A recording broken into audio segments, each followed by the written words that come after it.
الکہف کے حوالے سے بھی میں نے اس دن بھی آپ کو بتایا تھا کہ سورہ کہف میں بھی جو 3 سوالات جو سورہ کہف کے نزول کی وجہ بنے تھے، یہ بھی مشرکین مکہ نے رسول اللہ صلی اللہ علیہ وسلم کو نعوذ باللہ کارنر کرنے کے لیے یہ سوال کیے تھے.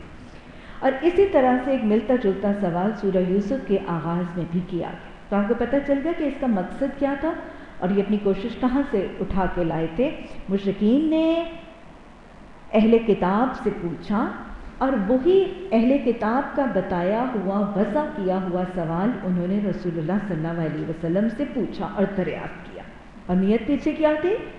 آپ کی علمی برتری نہیں، نعوذ باللہ آپ کی علمی کمتری اور آپ صلی اللہ علیہ وسلم کے نبوت کا جھوٹا دعویٰ ثابت کر. لیکن اللہ سچا ہے، سچوں کو پسند کرتا ہے اور سچوں کی سربلندی کا معاملہ وہ خود ہی پیدا کر دیتا ہے. تو لہٰذا سوال یہ کیا گیا تھا کہ محمد صلی اللہ علیہ وسلم، ہم سب جانتے ہیں کہ حضرت ابراہیم اور ان کی اولادوں کا آبائی وطن فلسطین تھا، کہ حضرت ابراہیم علیہ السلام اور ان کی جو اولادیں ہیں ان کا بیسک وطن جو ہے وہ فلسطین تھا. وہ فلسطینی کے علاقے میں وہ رہتے تھے، آباد تھے، یہی انبیاء کا مولد تھا، یہی انبیاء کا مسکن تھا. تو پھر جب ان کا بنیادی علاقہ فلسطین تھا تو حضرت موسیٰ علیہ السلام اور ان کے پیروکار بنی اسرائیل مصر میں کیسے پہنچ گئے؟ مصر میں یہ کیسے منتقل ہو گئے جب ان کا بیسک اپنا علاقہ، اپنی جگہ، ان کی ولادت کی جگہ، ان کی تبلیغ، ان کے دین کے مراکز جو ہیں وہ فلسطین اور گرد و نواح کے علاقے تھے؟ تو ہاؤ کم انہی کی نسل میں سے اٹھنے والے ایک نبی اور ان کے پیروکار اور ان کی ایک جنریشن اور ایک پیریڈ یہ مصر میں کہاں سے پہنچ گئے تھے؟ یہ سوال بنیادی طور پر یہود کی طرف سے مشرکین مکہ کو سجیسٹ کیا گیا تھا اور آپ صلی اللہ علیہ وسلم سے سوال کیا گیا. آپ کا طریقہ ہمیشہ یہ کہ آپ وحی کا، جس چیز کا آپ کے پاس علم نہیں ہوتا تھا، آپ وحی کا انتظار فرماتے تھے. آپ صلی اللہ علیہ وسلم نے وحی کا انتظار فرمایا اور آپ پر وحی کے ذریعے مکمل سورہ یوسف نازل فرما دی گئی. اس سوال کے جواب میں آپ کی علمی برتری، آپ کی سچی نبوت، آپ کی وحی الہی کی تعلیمات کو ثابت کرنے کے لیے. اور صرف یہی نہیں، اس خوبصورت قصے کی نزول کی آیات کے ساتھ صرف ان کے سوالوں کا جواب دینا مقصد نہیں تھا. یہ تو پہلا مقصد تھا کہ جو پوچھا گیا ہے اس کا جواب دیا جائے، لیکن ساتھ ہی ساتھ ان حالات میں اس کے اور بھی بہت سے مقصد تھے. اللہ کے کلام کا یہ طریقہ ہے نا کہ وہ ایک مقصد نہیں، وہ ایٹ اے ٹائم بہت سے مقاصد اور بہت سی چیزیں حل بھی کرتا ہے. اللہ کا کلام ثابت بھی کرتا ہے، پیش بھی کرتا ہے، سکھاتا بھی ہے. تو لہٰذا وہ کہتے ہیں نا جو ایک تیر سے 2 شکار، یہ ایک تیر سے بہت سے شکار کر لیے اللہ سبحانہ تعالیٰ نے سورہ یوسف کی آیات کے نزول کے حوالے سے. تو سورہ یوسف کے نزول سے پھر کیا کیا مقصد حل ہوا؟ ایک تو مشرکین کے سوالات کا جواب ملا، رسول اللہ صلی اللہ علیہ وسلم کی علمی برتری ثابت ہوئی، آپ کی نبوت کی صداقت ثابت ہوئی، اور یہ کہ آپ کے پاس چونکہ آپ امی ہیں، آپ کا پیش کیا ہوا کلام من جانب الہی ہے، قرآن کا وحی الہی سے ہونا بھی ثابت ہو گیا.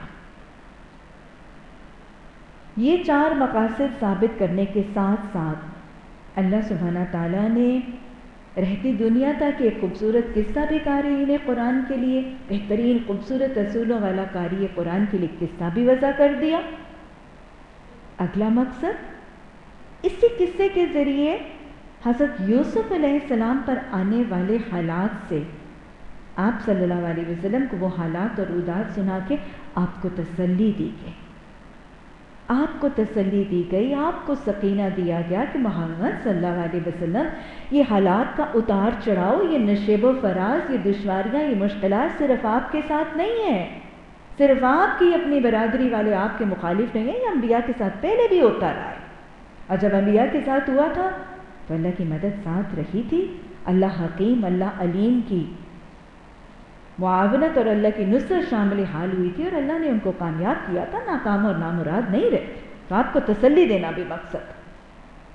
پھر ایٹ دا سیم ٹائم اللہ نے ایک اور مقصد بھی حل کیا، وہ مشرکین مکہ جو سوال کر رہے تھے ان کو خود لاجواب کر دیا گیا، ان کو کارنر کر دیا گیا، جھوٹا ثابت کرنے کی کوشش کرنے والوں کو جھوٹا ثابت کر دیا گیا۔ پھر اگلی بات، صرف ان مشرکین مکہ کو جھوٹا ثابت نہیں کیا گیا بلکہ ساتھ ساتھ ان کو تنبیہ بھی کر دی گئی، ان کو جھنجھوڑ بھی دیا گیا۔ کیسے؟ کہ دیکھو اگر تم وہی رویہ اپناؤ گے جو برادران یوسف نے اپنایا تھا، ان کو اس قصے میں ان کا اپنا چہرہ دکھایا گیا، ان کو آئینہ دکھایا گیا کہ دیکھو جو تم محمد صلی اللہ علیہ وسلم کے ہم قبیلہ ہونے کے باوجود جو تم کر رہے ہو نا، ان کے بھائی بند ہو، تم جو کر رہے ہو یہ وہی رویہ ہے جو برادران یوسف نے اپنایا تھا۔ اگر تم ویسا رویہ اپناؤ گے تو اللہ نے اگر ایک دفعہ برادران یوسف کا یہ انجام کیا تھا کہ حضرت یوسف علیہ السلام کو اللہ نے کامیاب کیا تھا، ان کو اللہ نے حکومت، عزت، عہدہ، اقتدار دیا تھا، اور برادران یوسف کو ان کے سامنے جھکا بھی دیا تھا، پست بھی کر دیا تھا، کمتر بھی کر دیا تھا، اور ان پہ ڈیپینڈنٹ بھی کر دیا تھا، تو وہ رب اپنی سنت کو تمہارے اوپر پھر بھی دہرانے کے قابل ہے، وہ قدرت رکھتا ہے۔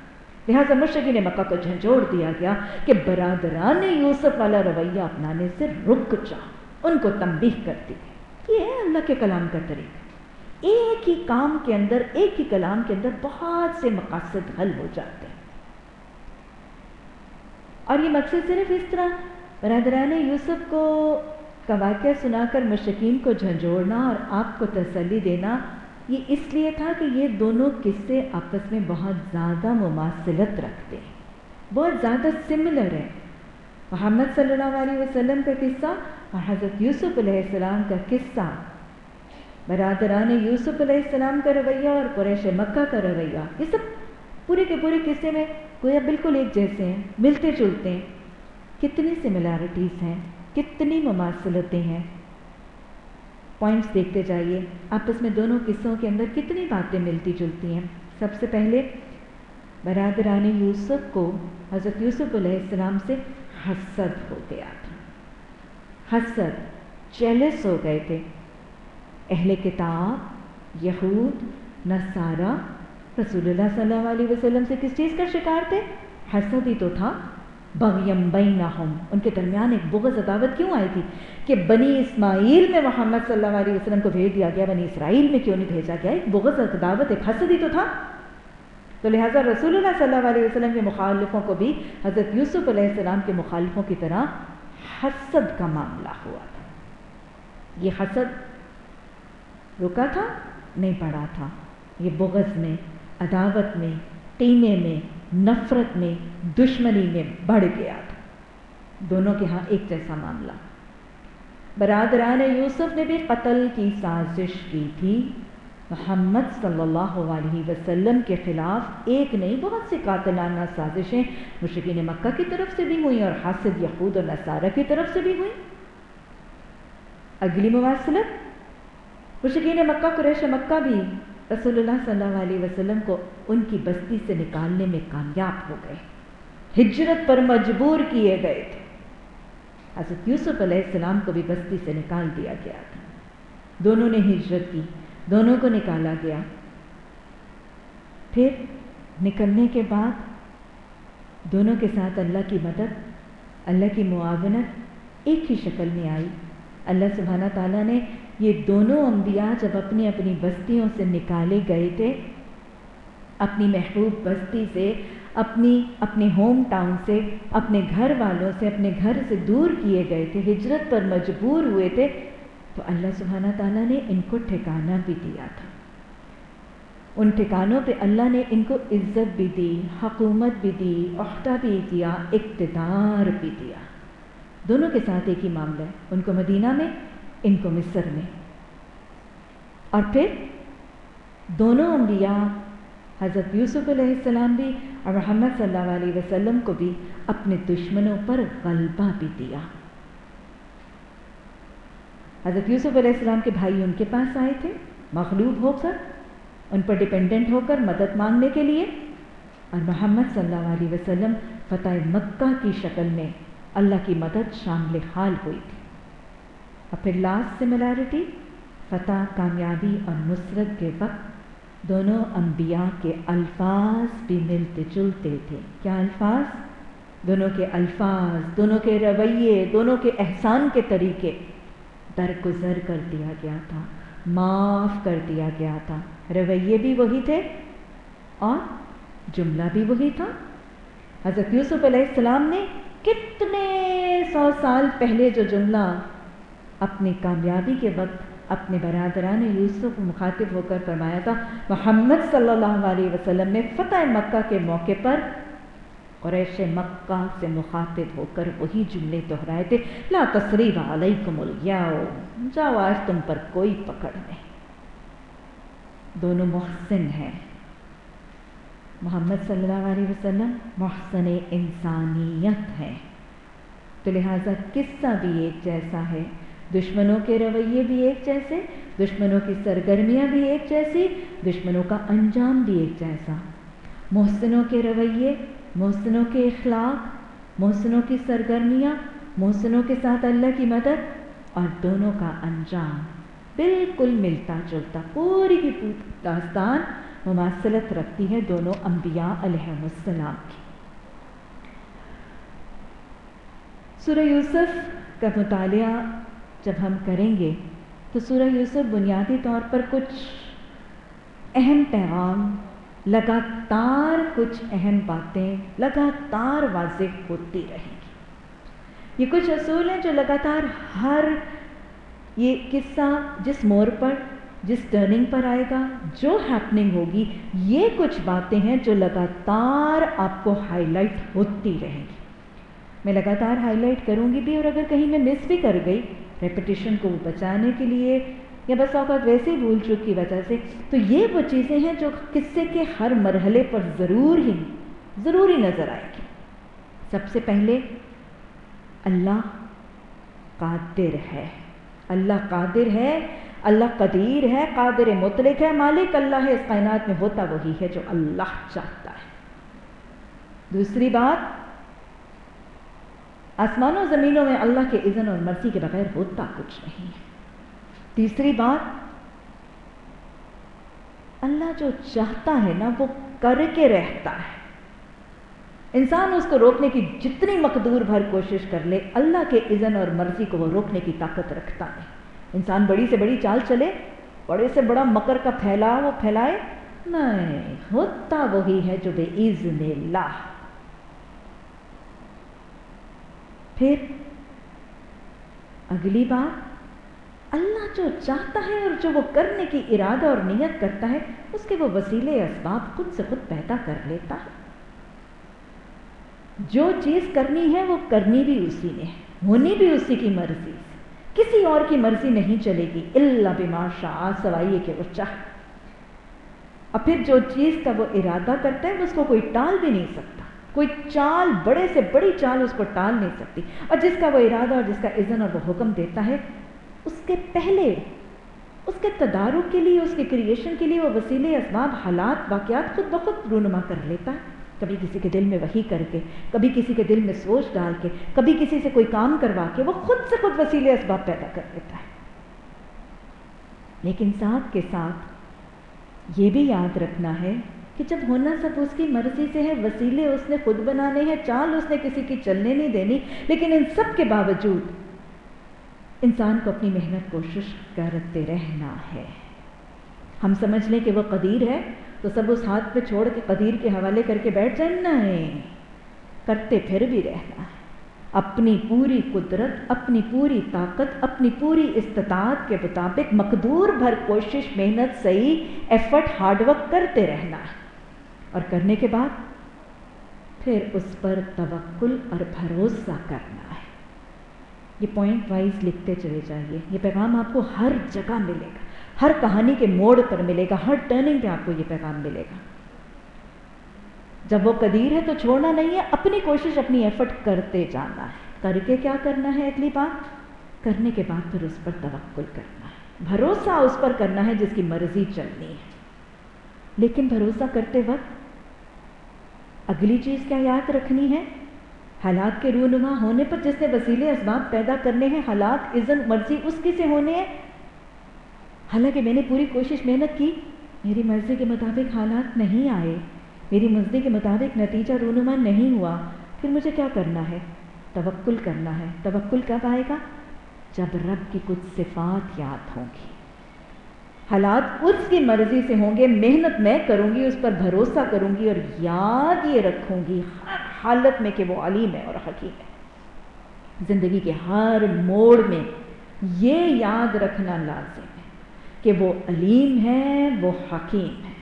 غمی میں بھی، خوشی میں بھی، راحت میں بھی، پریشانی میں بھی، دکھ میں بھی، تکلیف میں بھی، بیماری میں بھی، نعمتوں کے چھلنے پر بھی، غموں کے آنے پر بھی، جدائیوں پر بھی اور راحتوں پر بھی یاد یہ رکھنا ہے کہ وہ علیم ہے اور وہ حکیم ہے۔ میری ہر حالت، میرے ہر رویے، میری ہر سچویشن کو وہ جانتا ہے، مایوسی کی ضرورت ہی نہیں۔ وہ جانتا ہے جو دور کر سکتا ہے، وہ جانتا ہے جو اجر دینے والا ہے۔ اور پھر یہ بھی یاد رکھنا ہے کہ وہ علیم حکیم بھی ہے۔ وہ سب کچھ جاننے کے باوجود اگر یہ سب کچھ کر رہا ہے تو اس میں اس کی یقیناً کوئی نہ کوئی حکمت ضرور ہے۔ یہ پیغام ہے سورہ یوسف کا۔ اس کے ہر عمل، ہر کام، ہر سچویشن، ہر وسیلے، ہر سبب، ہر پیدا کی ہوئی حالت میں کوئی نہ کوئی حکمت ضرور ہے۔ جب حکمت ہے تو پھر مجھے کیسے رہنا ہے؟ ہر حالت میں راضی برضا، مطمئن، پرسکون۔ مجھے پتا ہے دکھ ہے، تکلیف ہے، غم ہے، پریشانی ہے، نعمت کی کمی ہے، نعمت چھن گئی ہے، لیکن وہ رب حکیم ہے، اس کی حکمت سے چھنی ہے۔ اس میں کوئی نہ کوئی خیر کا پہلو ضرور موجود ہے۔ وہ بصیر جانتا ہے، وہ علیم جانتا ہے، وہ خبیر جانتا ہے۔ میری آنکھیں اتنی بصیرت نہیں رکھتی، میرا ذہن اتنا علم نہیں رکھتا، میرا ادراک اتنا نہیں، میرا فہم اتنا نہیں، میرے پاس غیب کا علم نہیں، میں نہیں جان سکتا، وہ جانتا ہے۔ لیکن اس میں کوئی خیر کا پہلو ضرور موجود ہے۔ وہ خیر جلد آئے، دیر سے آئے، فوراً آئے، تاخیر سے آئے، لیکن خیر آئے گی ضرور۔ اس دکھ اور تکلیف سے بھلائی اور بہتری کا عنصر وضع ہوگا ضرور۔ تو لہٰذا یہ سب رویے ہوں گے تو پھر مومن کا رویہ کیسا ہوگا؟ صابر، شاکر، ہر حال میں راضی برضا، مطمئن، پرسکون، سست نہیں، لگاتار محنت، صحیح کوشش، جد و جہد کرنے والا، اللہ سے بار بار پلٹ کے دعا کرنے والا، اس سے توکل سے راضی رہنے والا۔ یہ پیغام ہے سورہ یوسف کا۔ اللہ ہمیں یہ حسین پیغام سمجھ کر اپنی زندگیوں میں حسن اور نکھار شامل کرنے کی توفیق عطا فرما دے۔ ہاں جی، اب اس سے پہلے کہ ہم سورہ یوسف کی تفسیر کا آغاز کریں، حضرت یوسف علیہ السلام کی جو زندگی کے ایکچول حالات ہیں اور جو روداد ہیں نا، وہ تاریخ اور ٹائم کے حوالے سے اور ان کی لوکیشنز کے حوالے سے تھوڑے سے لکھ لیجئے تاکہ آپ کو وہ ایکچول خاکہ جو ہے وہ بھی آپ کے ذہن میں رہے۔ حضرت یوسف علیہ السلام کا جو وقت ہے وہ تقریباً 1900 سال قبل مسیح، 1900 سال قبل مسیح کا پیریڈ ہے۔ آپ کو معلوم ہے کہ حضرت ابراہیم علیہ السلام کا اصل علاقہ تو عراق تھا، لیکن یہاں سے ہجرت کر کے کہاں تشریف لے گئے ہیں؟ کنعان، فلسطین کا علاقہ۔ فلسطین کا علاقہ جسے اب فلسطین کہا جاتا ہے، اس دور میں اس کا نام کنعان تھا۔ حضرت ابراہیم علیہ السلام فلسطین کے علاقے میں آباد ہوتے ہیں۔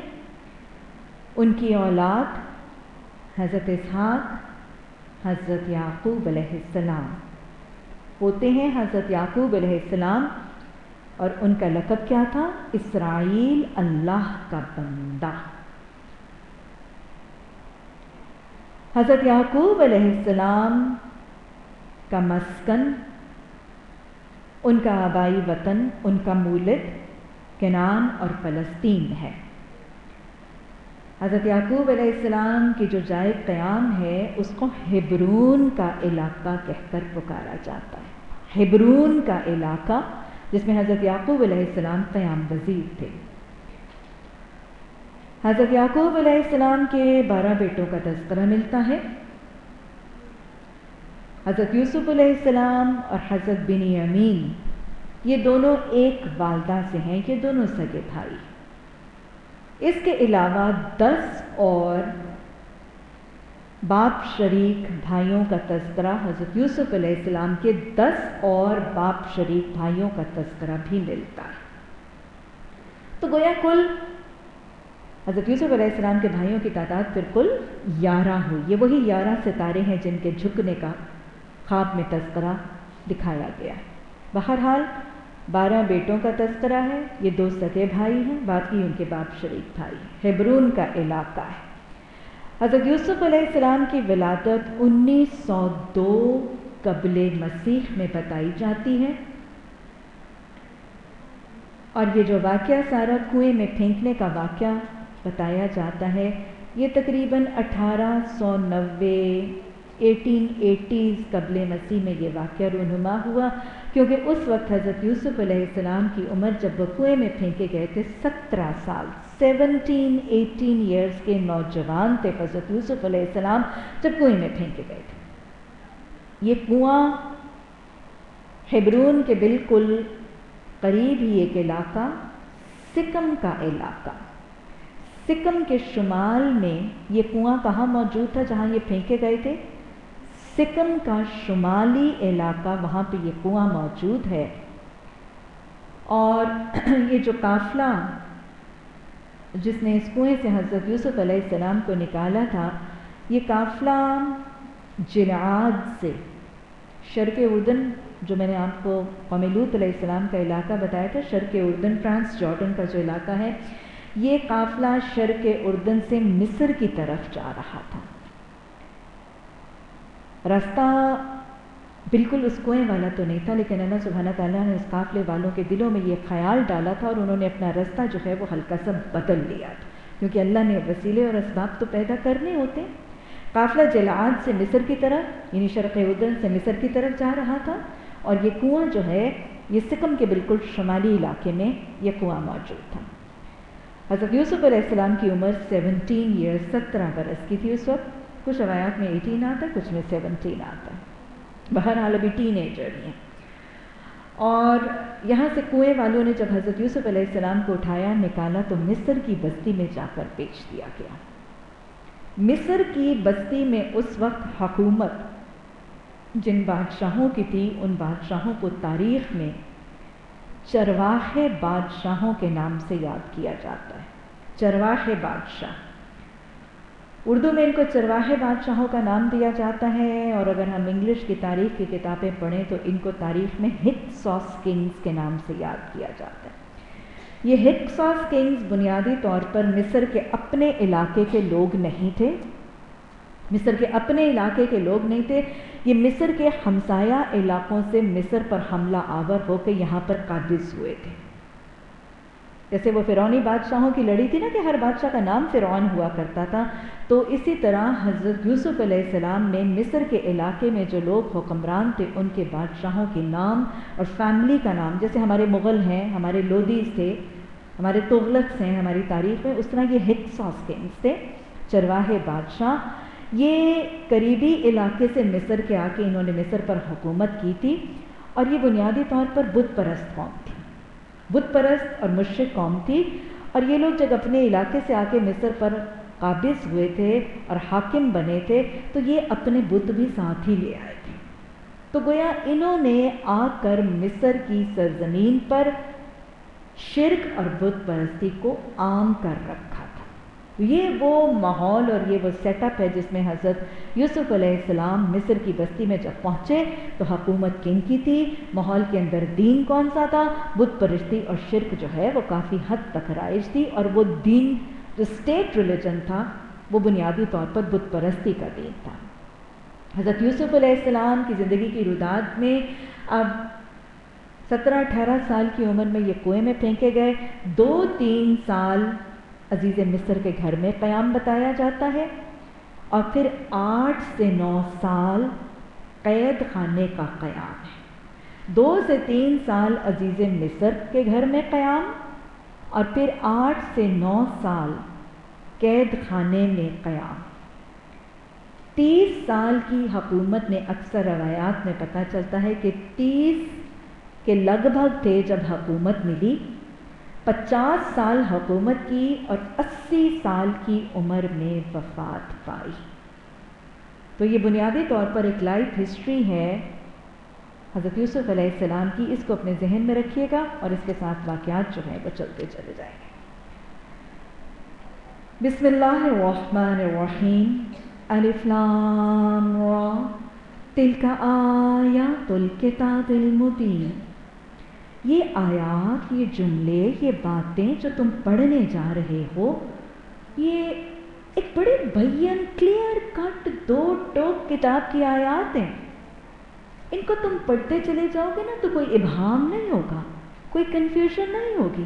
آج سے آپ دیکھیں کہ جب میں ترجمہ دے رہی تھی تو کیا خیال ہے، داستان بڑی بین نہیں تھی، کہانی کا بیان بالکل کھلا صاف صاف سمجھ آتے. لڑکی نے کیا کہا، عورت نے کیا کہا، مرد نے کیا کہا، بھائیوں نے کیا کہا، کس کنویں میں پھینکا، باپ کو کیا، پوری کی پوری کہانی بڑی واضح ہے، بڑی بین ہے، کلیئر کٹ 2 ٹوک ہے. تمہیں تمہارا پیغام بھی مل جائے گا. سب دور کے لوگوں کو ان کے اپنے اپنے اصول اور پیغام کلیئر کٹ طریقے سے سمجھ آ جائیں گے. یہ اتنی بین کتاب کو اللہ سبحانہ تعالیٰ آگے بتا رہے ہیں اِنَّا أَنزَلْنَاهُ قُرْآنًا عَرَبِيًّا. یہ جو کتاب ہے اس کو ہم نے کون سی زبان میں نازل کیا ہے؟ عربی زبان میں نازل کیا ہے. اور ہم نے عربی زبان میں نازل کرنے کا مقصد بھی بتا دیا، لعلکم تعقلون، تاکہ تم عقل کرو. اس قرآن کو پڑھو اور تمہیں سمجھ آ جائے، تمہیں عقل اور فہم اور شعور میں اضافہ ہو جائے. عربوں کے لیے قرآن عربی میں اس لیے نازل کیا گیا تھا کہ کہیں وہ یہ نہ کہیں کہ مخاطب تو عربی ہے اور زبان اعجمی ہے. اس کو عربی میں نازل اس لیے کیا گیا تھا کہ عرب اس کو سمجھیں، پڑھیں اور عقل اور فہم اور شعور کے ساتھ اس کو سمجھ لیں. تو تعلق بالقرآن کا مقصد لعلکم تعقلون، اس کی زبان کو جاننے والے بھی اور وہ جن کی یہ مادری زبان نہیں ہے ان کے بھی تعلق کا مقصد کیا ہونا چاہیے؟ لعلکم تعقلون، تاکہ تم اس سے عقل کے پیمانے اور عقل کے اصول اور سبق اپنا لو اور سیکھ. قرآن کو عربی میں کیوں نازل کیا گیا؟ نبوت رسول صلی اللہ علیہ وسلم کے لیے اور قرآن کے نزول کے لیے عربوں کو، عرب کے خطے کو اور خاص عربی زبان کو کیوں منتخب کیا گیا؟ عربوں کو اس لیے منتخب کیا گیا، ایک وجہ کہ ان کی زبان عربی تھی، اور عربی کو اس لیے منتخب کیا گیا کہ وہ لوگ عربی منتخب ہونے تھے. دونوں ہی کو منتخب کیا جانا اپنی اپنی جگہ پر. اس خطے کو بھی اللہ نے چننا تھا، اس کی خاص وجوہات تھی. ان لوگوں کو بھی اللہ نے چننا تھا، اس کی اپنی وجوہات تھی. اور ان کی زبان کو اللہ نے چننا تھا، ان کی اپنی وجوہات تھی. اسی لیے عین اس خطے میں عین اس قوم کو وہ زبان دے کر کتنے 100 سال پہلے آبادی اس لیے کر دیا. اس رب نے کہ جو کام اس نے کرنا ہوتا ہے اس کے وسیلے اسباب وہ کتنے پہلے سال خود فراہم کر دیتا ہے. اللہ نے علاقہ یہ منتخب کرنا تھا، اس کی اپنی وجوہات ہیں. ایسی قوم منتخب کرنی تھی، اس کی اپنی وجوہات ہیں، ان کی اپنی خصوصیتیں اور خصلتیں ہیں. اور یہ زبان منتخب کرنی تھی، اس کی اپنی خصوصیتیں اور خصلتیں ہیں. تو خاتم النبیین صلی اللہ علیہ وسلم، وہ قرآن جس کو اللہ نے محفوظ رکھنا تھا، اس کے اتارے جانے اور اس نبی کے مبعوث کیے جانے کے لیے اللہ نے ان تینوں چیزوں کو اس جزیرۃ العرب میں جمع کر دیا. اللہ نے جو کرنا ہوتا ہے نا، اس کے وقت سے پہلے وسیلے اسباب خود ہی پیدا کر لیتا ہے. تو سب سے پہلا سوال، عربی کو کیوں چنا گیا؟ عربی زبان ایک ایسی زبان ہے، اس زمانے میں آپ دیکھیں کہ عرب کوئی بڑے طاقتور نہیں تھے. اس دور میں عرب کوئی بڑے مشہور بھی نہیں تھے، کوئی بڑے طاقتور بھی نہیں تھے، کوئی مالدار بھی نہیں تھے. ان کی کوئی بہت بڑی طاقت اور روب بھی نہیں تھا دنیا پر، اور بہت طاقتیں موجود تھی، سپر پاورز موجود تھی، ان کی اور زبانیں بھی موجود تھیں. سریانی بھی ہے، عبرانی بھی ہے، فارسی زبان، یہ تینوں زبانیں اس دور میں بہت زیادہ طاقتور قوموں کی زبانیں موجود تھیں. عبرانی، سریانی، فارسی، یہ تینوں زبانیں موجود تھیں. لیکن ان تینوں کو چھوڑ کے عربی کو کیوں چنا گیا؟ کچھ تو بات تھی عربی میں. کسی ایسی لینگویج میں ہوتا جو انٹرنیشنل لینگویج تھی تو یہ بہت آسانی سے پھولتی. Y Arabic? سب سے پہلی بات، عربی زبان مطلب کو سمو لینے، معانی کو سمونے اور مطلب کو بیان کرنے کی بڑی زبردست صلاحیت رکھتی. دنیا کی کوئی زبان نہ بات کے مطلب کو اتنا خوبصورتی سے ایبزارب کرتی ہے اور نہ معانی کو، مفہوم کو، پیغام کو اتنی اچھی طرح واضح اور ڈسکرائب کر سکتی ہے کوئی زبان جتنی اچھی طرح سے عربی کر سکتی. معانی اور مطلب کو سب سے زیادہ اچھی طریقے سے عربی زبان بیان کرتی. اور قرآن بھیجا ہی اس لیے گیا تھا کہ اس کے معنی، اس کے مطلب لوگوں تک اچھی طرح سے پہنچ جائے. اور no other language can do it better than Arabic. اس لیے اس کو چنا گیا تھا. اتنی رچ لینگویج ہے یہ، اتنا خوبصورت الفاظ کا ذخیرہ ہے اس زبان میں کہ کسی زبان کے اندر اتنے الفاظ کا ذخیرہ نہیں ہے. اور یاد رکھیے گا، وہ زبان اتنی زیادہ ایکسپریسو ہوتی ہے جب اس کے الفاظ کا ذخیرہ اتنا زیادہ ہوتا ہے. آپ نے عام لوگوں کو بھی دیکھا ہے نا، کسی شخص کی جس کی وکیبلری بہت زیادہ ہوتی ہے وہ کیسے بولتا ہے؟ وہ بہت اچھی طرح سے بولتا ہے، وہ اپنا مطلب بہت اچھی طرح سے بیان کر سکتا ہے، کیونکہ لوگوں کو ایک لفظ نہیں سمجھ آیا تو وہ دوسرا لفظ، دوسرا نہیں سمجھ آیا تو تیسرا لفظ، حالات کے حوالے سے، اپنے سامعین کے حوالے سے وہ مناسب لفظ استعمال کرتا ہے. تو ہر شخص کی نا وکیبلری، اس کی ورڈ پاور کتنی ہے، اس کو کتنے الفاظ اس کے حافظے میں ہے، اس کو کتنے الفاظ کا مطلب آتا ہے. جس کو جتنے زیادہ الفاظ آتے ہیں اس کی بات کا انداز اتنا زیادہ پرتاثیر ہوتا ہے کہ نہیں ہوتا؟ تو لہٰذا عربی اپنے الفاظ کے ذخیرے میں ایک بہت رچ زبان ہے. الفاظ کا خزانہ بہت زیادہ ہے عربی کے پاس. ایک چیز کے لیے ایک نام نہیں، بہت سے نام ہیں. مثلا کتنی دفعہ میں آپ کو بتاتی ہوں، بارش کے لیے ایک نام نہیں ہے. بارش کے لیے بہت سے مختلف قسم کے بادلوں کے مختلف نام ہیں، مختلف بارشوں کے مختلف نام ہیں. مثلا اگر آپ دیکھیں نا کہ عربی کا خزانہ اتنا بڑا ہے کہ اگر آپ پیالے کی بات کریں نا تو لکڑی کے پیالے کا اور نام ہے، شیشے کے پیالے کا اور نام ہے، سونے کے پیالے کا اور نام ہے، چاندی کے پیالے کا اور نام ہے، تولنے والے کا اور نام ہے، ناپ کے دینے والے مطلب پینے والے کا اور نام ہے. تو لہٰذا آپ دیکھیں نا کہ ایک چیز کو جب ایکسپلین کرنا ہے تو ایک ہی چیز کے لیے جب اتنے ڈفرینٹ ورڈز ہوں گے تو وہ مطلب زیادہ اچھی طرح سمجھایا جا سکے گا. تو اس لیے الفاظ کا ذخیرہ، وکیبلری کا ذخیرہ قرآن عربی کے اندر بہت زیادہ ہے. اس لیے اللہ اپنے بندوں کو جو بات سمجھانا چاہتا تو اللہ نے ایسی زبان منتخب کی جس کے الفاظ کا اور وکیبلری کا خزانہ بہت رچ تھا. پھر تیسری جو صفت عربی زبان کی یہ ہے کہ یہ بہت جامع بھی ہے. اس کا خزانہ بہت زیادہ ہے لیکن ایٹ دا سیم ٹائم اس کے الفاظ ایسے ہیں کہ وہ بڑے جامع. ایک چھوٹا سا لفظ اتنا لمبا عبارت کا مطلب اپنے اندر سمو لیتا ہے. ایک چیز کے لیے بہت سے نام اور ایک بہت بڑی بات کے لیے ایک چھوٹا سا لفظ، اس کی جامعیت ہے. ایک لفظ کے اندر ایک معنی اور مفہوم کا ایک سمندر موجود ہے. وہ کوزے کو دریا میں بند کرنے کی جو صفت ہے نا، یہ عربی زبان کے اندر موجود ہے. کتنی دفعہ میں آپ کو جب قرآن کے الفاظ بتا رہی ہوتی ہوں، ترجمہ بتا رہی ہوتی ہوں تو ورڈ ایک ہوتا ہے اور جب ہم ٹرانسلیشن کرتے ہیں تو کیا ہوتا ہے؟ اتنا لمبا ترجمہ، ایک لفظ کے بدلے پورا سینٹنس آ جاتا ہے. اور آپ نے اکثر دیکھا ہوگا یہ جو آپ ٹرانسلیشن والے قرآن لکھتے ہیں نا، اس میں کیا ہوتا ہے؟ عربی جو ہے اس کی جگہ ترجمہ کی جگہ کم پڑ جاتی ہے. ہمیشہ ترجمہ سائڈوں پہ لکھنا، ایکسٹینڈ کرنا پڑتا ہے نا، پورا نہیں ہو رہا ہوتا لائن پہ. اور اکثر جو یہ قرآن ہے نا، اس میں ترجمے کے لیے 2 لائنیں دی ہوئی ہوتی ہیں، کیونکہ قرآن کی عربی کا ایک لائن جو ہے اس کا ترجمہ 2 لائنوں میں ہوگا. یہ ہے عربی کے زبان کے الفاظ کی جامعیت. اسی لیے اللہ نے اس کو منتخب کیا تھا کہ چھوٹے سے الفاظ کے ساتھ بہت وسیع مفہوم اور بہت وسیع پیغام سمجھا دیا جائے.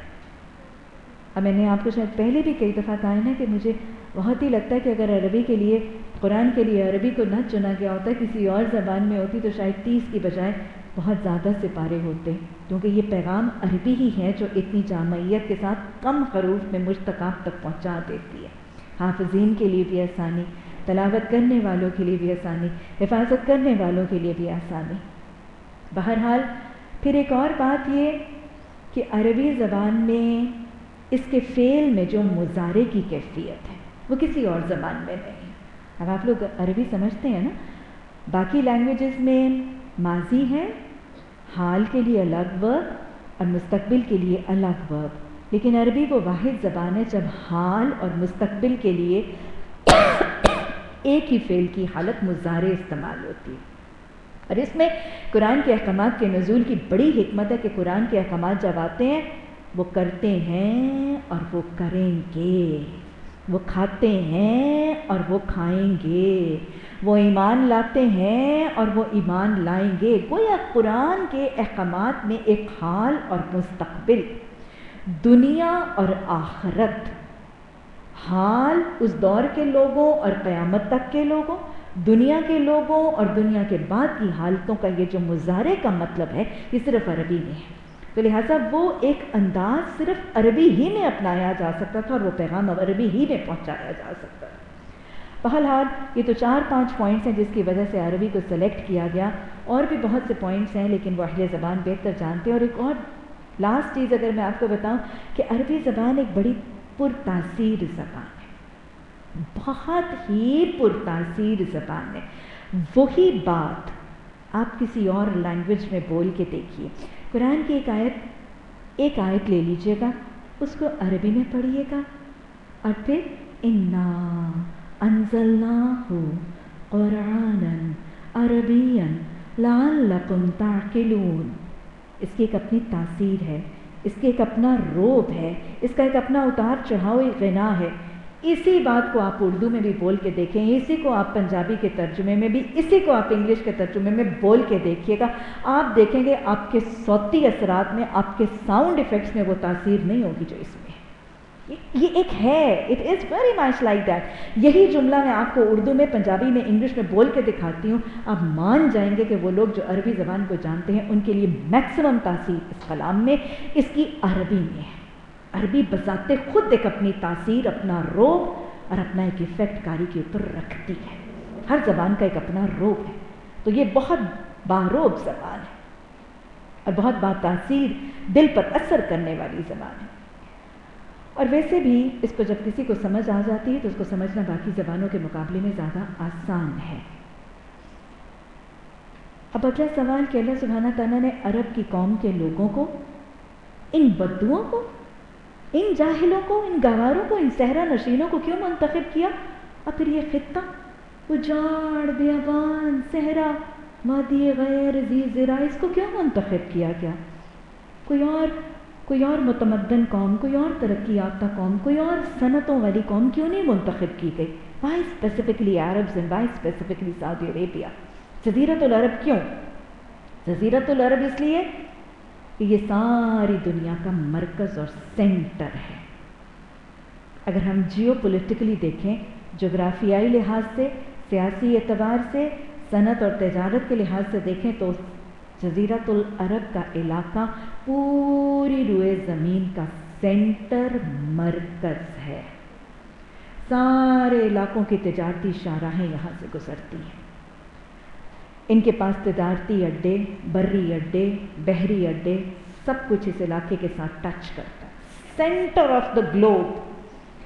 عرب پیننسولا جو ہے، سعودی عربیہ کا یہ جزیرۃ العرب جو ہے، یہ پورے کے پورے روئے زمین کا سینٹر ہے. ساری دنیا کے ساتھ، ادھر آسٹریلیا کے ساتھ، ادھر ایشیا کے ساتھ، ادھر یورپ کے ساتھ، ادھر افریقہ کے ساتھ، ساروں کے ساتھ اس کا تعلق جو ہے وہ قائم ہے. تو یہ سینٹر ہے زمین کا، اس لیے عرب کا علاقہ چنا گیا تھا. عربوں کو کیوں چنا گیا تھا؟ عربوں کو چنا بھی گیا تھا، پھر پالا بھی گیا تھا، پھر پوسا بھی گیا تھا، پھر اس مزاج پر اللہ نے ان کو بنایا بھی کیوں تھا کہ ان کے سب سے بڑی بات یہ ہے کہ ان کو صحرا نشین رکھا گیا تھا، ان کو ڈیزرٹ میں رکھا گیا تھا، ان کو صحرا نشین لوگوں کو چنا گیا تھا. یاد ہے میں نے جب سورہ بقرہ پڑھائی تھی تو آپ کو بتایا تھا کہ اللہ سبحانہ تعالیٰ نے بنی اسرائیل کو صحرا میں کیوں رکھا تھا؟ یہ تو مصر سے اٹھے تھے، بڑی متمدن قوم میں رہتے تھے، یہاں سے نکال کے اللہ جن کو شریعت موسوی دی جانی تھی ان کو صحرا میں کیوں آباد کیا؟ میں نے مقصد بتائے تھے. اسی مقصد کے لیے عرب کے لوگوں کو بھی صحرا نشین بنایا گیا تھا.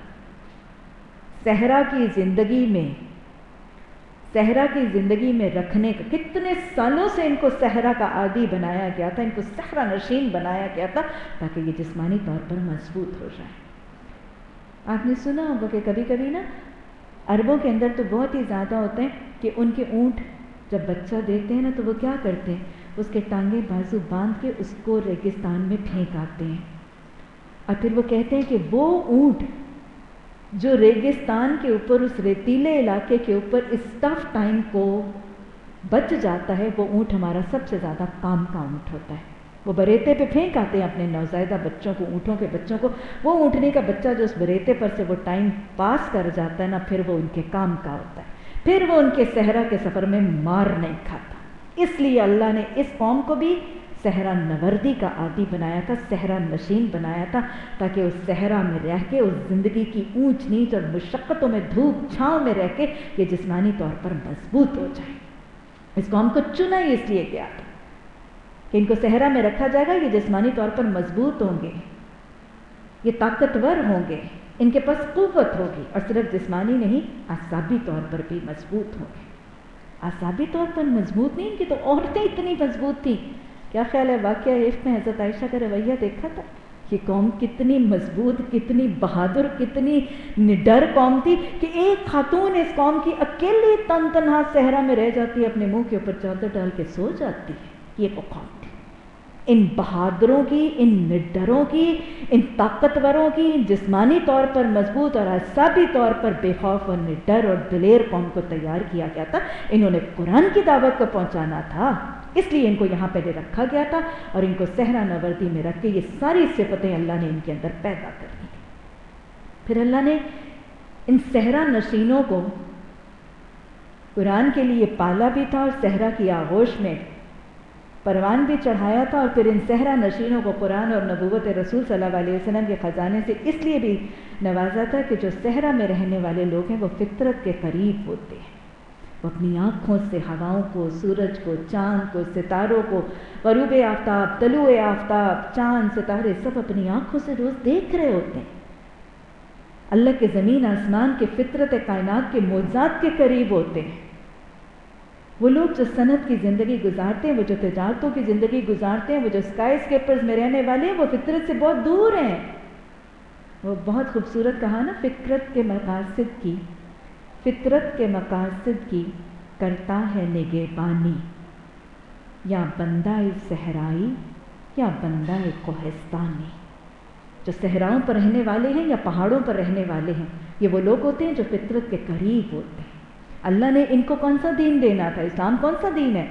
اسلام دین فطرت ہے، تو ان کو فطرت کے قریب رکھا گیا تھا، اور وہ جو فطرت کے قریب تھے، ان کو جب دین فطرت دیا گیا تھا تو انہوں نے اس دین فطرت کو بڑی آسانی اور سہولت کے ساتھ ابزارب کر لیا تھا۔ جو فطرت سے دور ہوتے ہیں نا، ان کو فطرت کے دین کی باتیں سمجھ میں نہیں آتی ہیں، جو آج ہمارے دور کے لوگوں کو سمجھ میں نہیں آتی۔ اس لیے ان کو جسمانی طور پر، اعصابی طور پر مضبوط کرنے کے لیے، بہادر کرنے کے لیے، نڈر کرنے کے لیے، جانک فشاں کرنے کے لیے، محنتی بنانے کے لیے، اور پھر ان کی زندگیوں میں سادگی لانے کے لیے۔ جو صحرا میں تھے، نہ کوئی کوٹھیاں، نہ جائیدادیں، نہ کوئی تجارتیں، نہ کوئی کھیتیاں، نہ کچھ ہے، ان چیزوں سے ان کو بلند کرنے کے لیے یہ صحرا نوردی کے فائدے تھے، جس کے لیے ان صحرا نواؤں کو چنا گیا تھا، اور پھر فطرت کے قریب رکھا گیا تھا۔ ویسے بھی عربوں کو اس صحرا کے علاوہ ان کو اس لیے بھی چنا گیا تھا کہ ان کی خصلتیں اور فطرتیں بڑی خاص تھیں۔ یہ بنیادی طور پر ایک جنگجو قوم تھی۔ عرب بنیادی طور پر فائٹرز تھے، ان سے اللہ نے جہاد کا کام لینا تھا، ان سے اللہ نے قتال کا کام لینا تھا، تو منتخب ہی ایسی قوم کی گئی تھی جو بنیادی طور پر فائٹرز کی قوم تھی۔ یہ لڑتے تھے، یہ لوٹ مار کرتے تھے، بنیادی طور پر مقصد اور تھا، لیکن پھر اسی صفت کو اللہ نے اور کاموں میں لگا دیا۔ بنیادی طور پر جنگجو قوم تھی، اور پھر ان کی ایک اور عادت تھی، یہ بنیادی طور پر ان کا حافظہ بہت اچھا تھا۔ عربوں کو اللہ نے اس لیے بھی منتخب کیا تھا کہ عربوں کا حافظہ بہت اچھا تھا، اس دور کے بھی اور آج بھی۔ رسول اللہ صلی اللہ علیہ وسلم سے پہلے جو دور کے عرب تھے، ان کا حافظہ اتنا زبردست تھا کہ ان کو آپ آج بھی دیکھیں نا، تو اگر عرب کی تاریخ اور اوریجنل جو عربی خزانے کی کتابیں ملتی ہیں نا، تو ان میں ایک شخص کا جب ذکر ہوتا ہے نا تو صرف اس کا نام نہیں ہوتا، اس کی پوری پچھلی 20 نسلوں کے بعد فلاں بن فلاں بن فلاں بن فلاں بن فلاں. یہ کس چیز کا ثبوت ہے؟ کہ لکھنے والوں کو اس کے 10 نسلوں 20 نسلوں تک کے نام یاد ہوتے تھے. ان کی آباء و اجداد کا شجرہ ان کے حفظ میں ہوتا تھا. اور میں آپ کو بتاؤں، ان کو صرف اپنے آباء و اجداد اور انسانوں کے آباء و اجداد نہیں، ان کے جو ان کے اونٹ تھے نا، ان کے گھوڑے تھے، ان کے شجرے بھی یاد ہوتے تھے. ایسا حافظہ تھا. اپنے اور اپنی برادری کے شجرے انصاف تو یاد کرنا ان کے بچوں کا کام تھا. وہ جب اونٹ خریدتے تھے اور ان کے جو اپنے گھوڑے ہوتے تھے نا، ان کو اپنے گھوڑوں کے بھی شجرے یاد ہوتے تھے. یہ گھوڑا فلاں کا گھوڑا، یہ کس کے پاس تھا، وہ اس کا باپ کس کے پاس تھا، گھوڑے کا دادا کس کے پاس تھا، اس کی نسل کون سی تھی. ان کو اپنے گھوڑوں کے شجرے یاد ہوتے تھے. اور عربوں کا حال یہ کہ وہ جب اپنا کوئی سودا کرتے تھے نا اور اپنی لین دین کرتے تھے، کوئی ان کی بزنس کوئی ڈیل ہوتی تھی نا، تو جو عرب لکھنے پڑھنے بیٹھ جاتا تھا نا، وہ کیا کہتے تھے؟ وہ تو اس کو برا سمجھتے تھے. لو، اس کو اپنے حافظے پہ ہی اتنا اعتماد نہیں، یہ لکھت پڑھت کرتا ہے. تو گویا عربوں کے ہاں کسی تجارت، کسی لین دین کو لکھنا پڑھنا معیوب سمجھا جاتا تھا. ان کا حافظہ بہت زبردست. کیوں چنا تھا اللہ نے اس کو؟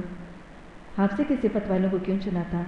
اللہ نے ان میں سے کیا اٹھانا تھا؟ اللہ نے پیچھے ہی ہم نے پڑھا تھا کہ ہم اس کی حفاظت کا ذمہ خود لیتے ہیں. اللہ نے حفاظت کا ذمہ لیا تھا، اس سے پہلے اللہ نے اس کے وسیلے اسباب خود ہی بنا لیے تھے. ایسی بستی کو چنا تھا. یہ صحرا نورد، ان کے حافظے بڑے اچھے تھے. پھر یہ وہ لوگ تھے جو بڑے فصیح البیان تھے.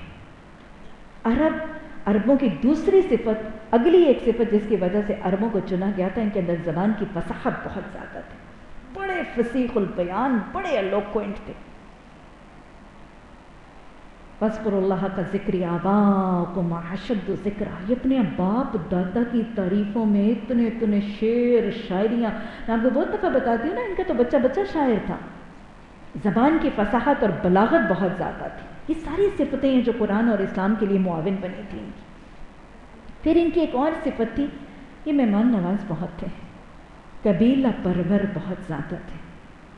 قبیلہ پرور بہت زیادہ تھے، مہمان نواز بہت زیادہ تھے، اور جس سے وعدہ کر لیتے تھے نا پھر اس کو پورا کر. یہ جو ہمارا پٹھان قبیلہ ہے نا، ان کی صفتیں بھی ان سے ملتی جلتی ہیں. کافی صفتیں ان سے ملتی جلتی ہیں. یہ بہت قبیلہ پرور تھے. یہ قبیلہ پرور ہونا ہی تو رسول اللہ صلی اللہ علیہ وسلم کے معاون بن گئے تھے. ہاتھ نہیں اٹھاتے تھے. جب رسول اللہ صلی اللہ علیہ وسلم کے وہ چچا فوت ہونے والے تھے اور بیمار ہوتے تھے تو سارے اٹھ کے چلے جاتے تھے کہ یہ قریش مکہ یہ نہ کہیں کہ ہم نے شیخ کے بھتیجے پر بعد سے ہاتھ ڈالا. تو لہٰذا یہ ان کی ایک قبیلہ پروری تھی جو رسول اللہ صلی اللہ علیہ وسلم کی معاون بنی تھی. اور پھر یہ مہمان نواز بھی تھے اور اپنے وعدے کو بھی پورا. تو لہٰذا ان کے ایتھکس بہت اچھے تھے، اور یہی اچھے ایتھکس بھی رسول اللہ صلی اللہ علیہ وسلم کے لیے معاون اور سپورٹر بنے تھے. اور پھر یہ اچھے ایتھکس اسلام کو ساری دنیا میں بھی روشناس اور متعارف کرنے کا باعث بنے تھے. تو لہٰذا یہ چھوٹی چھوٹی قصے اور چھوٹی چھوٹی وجوہات ہیں جس کی وجہ سے عرب کو، عرب کے علاقے کو، عربوں کو اور عربی زبان کو منتخب کیا گیا. واللہ عالم اور بھی بہت سی وجوہات ہیں، اور اگر ہم تاریخی کتابیں پڑھیں تو اسے بہت زیادہ اور واقعات موجود ہیں. بہرحال یہ میں بہت ہی اختصار کے ساتھ بتا رہی ہوں. اللہ سبحانہ تعالیٰ نے اس کے بعد یہ فرمایا، نحن نقص علیک احسن القصص، کہ ہم تم پر ایک ایسا قصہ بیان کر رہے ہیں جو کون سا قصہ ہے؟ احسن القصص. قرآن میں بہت سے قصے ہیں، بہت سے قرآن میں انبیاء کے، قوموں کے قصے موجود ہیں، لیکن اللہ نے اس قصے کو کیا کہا ہے؟ احسن القصص، سب سے حسین قصہ، سب سے زیادہ حسین، سب سے زیادہ حسن والا قصہ. کیوں کہا گیا سورہ یوسف کو احسن القصص، اور حضرت یوسف علیہ السلام کی زندگی کے واقعے کو احسن القصص کیوں کہا گیا؟ سب سے پہلی وجہ، ایک تو یہ قرآن کا واحد قصہ ہے. کسی نبی کا قصہ ایک جگہ، ایک سٹنگ میں، ایک صورت میں، پورے مربوط طریقے سے، کنٹینیوٹی سے کسی نبی کا قصہ یک لفظ یک جا کر کے قرآن میں نہیں آیا. اور قصہ وہی حسین ہوتا ہے جو سنگل سٹنگ میں پڑھا جائے. حسن اسی کا مزہ.